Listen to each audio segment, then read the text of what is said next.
I just got to say, when y'all enter in like that, that makes it fun. Yes. When we all go there. Yes. You guys are easy to lead. Yes. Wow. I am undone. Just in case you didn't know, that's Alyssa, my daughter, leading worship, and Janet's daughter. Thank you. And we have been training Alyssa and Jason to be worshipers even since they were little. And one of the things that we did, we knew Alyssa just from by revelation that she would have a calling to lead worship. And we saw that in the Spirit. And so I began training her on how to minister to the Lord and make her focus one person, an audience of one. So she would learn songs and memorize songs and just sing alone to the Lord, you know. And then I would say, okay, Alyssa, you only have one audience, and that's Jesus. That's the Father, the Son, the Holy Spirit. And so I said, now, whenever I ask you to sing with people around, you close your eyes and you sing straight to Jesus, even if there's people around. Don't sing to them, sing to Jesus. And so she was really little, and she would memorize, Mariah Carey songs.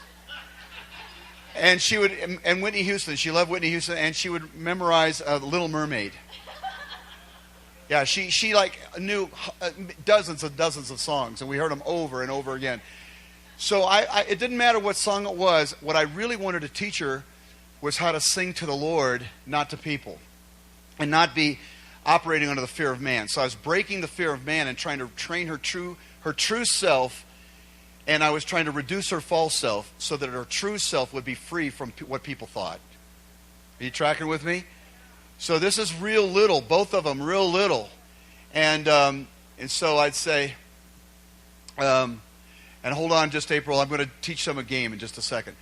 So I want them to hear this. So, Caden, this is how I taught your dad and mom how to worship. All right. So then we'd have people over for dinner, and at first I would warn her. I'd say, okay, now tonight I'm going to ask you to sing, but remember, you don't look at the people. You close your eyes and sing to Jesus. Okay. So we'd put on the soundtrack, we'd push the button, and she'd sing Mariah Carey. Or she'd sing, Little Mermaid, or sometimes she'd sing a song to the Lord. All right, then I'd say, now I'm going to ask you to do this without warning. You can't be caught off. I don't want you to be ever caught off guard.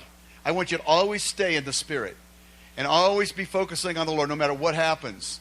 And so we'd be in a meeting or be in a place, and I go, okay, Alyssa, I need you to stand up and sing. And she'd like, okay. And she would just stand up and start singing. If she hesitated or if she got, oh, Dad, not now, oh, gee, if she started pulling that little self-aware, self-conscious, nervous, I wouldn't, be hard on her. I'd just say, okay, but I would take her afterwards and I'd say, okay, what was going on in your inner conversation? Why was that hard or embarrassing for you? What was difficult? And then she'd start to tell me, I'm afraid, Daddy, there's so many people that are looking at me. I say, okay, now, what are we learning here, Alyssa? Who are we singing to? And then she said, I'm singing to Daddy. And then anyway, that's how it went. And so then there would be times when we started training her to lead worship in our house church. And one time, it was like the Partridge Family. Without me, Mr. Partridge. It was Janet on the keyboard, Alyssa on the guitar, Jason on the drums. We were in the basement of the convent. We were just starting our work in the inner city. It was a handful of people. We were mildly depressed and pretty discouraged. We were working with inner city kids, the poor, and inevitably things would go missing. Stuff would walk away. Not a lot of thankfulness. Month after month, year after year. And I just remember the Lord came to me one night. We were in the basement. It was a Saturday night. We met on Saturday nights after ministering to children all day. And then on Sunday mornings, we would go to other churches and we would give our offerings to other churches and pray for the blessing of God to flow on them. And we would go to inner city churches and bless them. And then one night, I was really depressed and I was really discouraged, and because I'm a big vision person and I always saw the nations, and I thought God was going to build a tribe that would go to the nations, and year in and year out we're a handful of little people, just in the basement of this inner city convent. And the Lord came to me one night and he goes,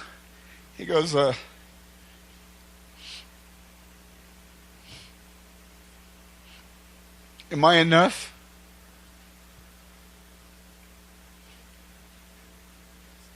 It's like, you had to ask, right? Probably means something.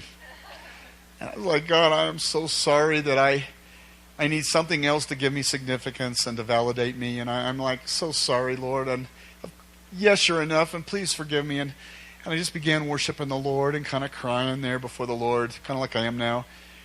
And then about 10 minutes went by, and they're still leading worship. And the Lord came and said, is this enough? Is this enough? This could be it. And oh man, that was even harder for a vision person, that as a male person that wants to, leave a legacy and do something great. And God goes, what if you just love one little inner city kid? What if you just love one kid to life and they just meet the Father? What if is this enough?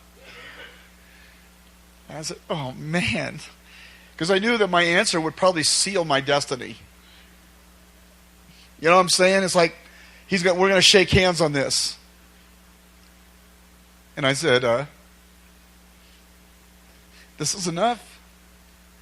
I'll stop my little inner moaning and groaning and whining and complaining, because I'm stuck here in this poor place with gangbangers everywhere and prostitutes walking up and down. All right, this is my world from now on. This is enough. And I just threw myself on the Lord completely. Just completely. This is like,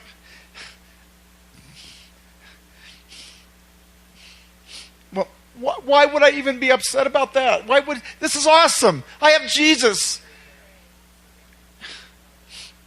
Like, I have everything. I have Him. And so I just threw myself on the Lord, and then I just kind of stood up and I started worshiping the Lord. I said, God, I love you. You're enough. This is enough. You're amazing. And I am so sorry. And I love you. And I just began loving Him. And then listen to this. There was a concrete ceiling in this basement. And a cloud of glory came down through the ceiling. A cloud of glory came down from the ceiling. And when it got to about the level of my head, I went, oh, bam! And I smacked on the concrete floor. I just passed out into the presence of the Lord. And I'm kind of hanging there. And I'm like looking, I'm just kind of dozy, and I look over and I watch Jason. He's playing the drums, and he goes, yeah, falls off the stool of the drum seat. Just bam, falls on the floor. And the next thing I know, people are just like falling out of their chairs. Nobody's laying hands on, nobody's mustering anything up, just people start falling out of their chairs under the glory of God. And I'm like laying there kind of drunk in the Lord, and Jana goes, like, what do we do now? And I couldn't even answer her. And Alyssa looks at Janet. She goes, what do I do? And Janet goes, just keep playing. So they just sat there and just plucked their guitar. And I was just out in the presence of the Lord for a long time. They had to like carry me out of the room. And this would happen more and more and more often, where the glory of God would just hit us like this. And just to touch the presence of the Lord, it made everything more, it just made life awesome. And then we ended up getting the building up the street and the rectory, and then, then we began seeing sustainable communities, and we began seeing the kingdom holistically and reaching cities and micro businesses and the marketplace, and just the kingdom holistically in the nations. And God began showing us tribes. Tribe Big T we're all a part of. Tribe Middle T is anybody that loves revival, restoration, transformation, which is global awakening. So we tried to get a part of every tribe Middle T we could. And then he said, form a translocal tribe Little T to give an expression of my heart for the nations and to be an example and an incarnation of what I'm like. And so we just began holding these tribal gatherings, and then people like Ray would show up, and that affection of the Father was in the room. And the atmosphere of heaven was there, even if it wasn't quite as tangible and palpable, it was still there. And Ray came in, he brought, I don't know how many people the first time, Ray, was 20-some folk from El Paso, completely sight unseen by faith. And they come into the room, and the presence of the Father and the love of the Father hits them. And it altered them from the inside out. And this thing has been just growing ever since. And it all stems from worship. It all stems from worship.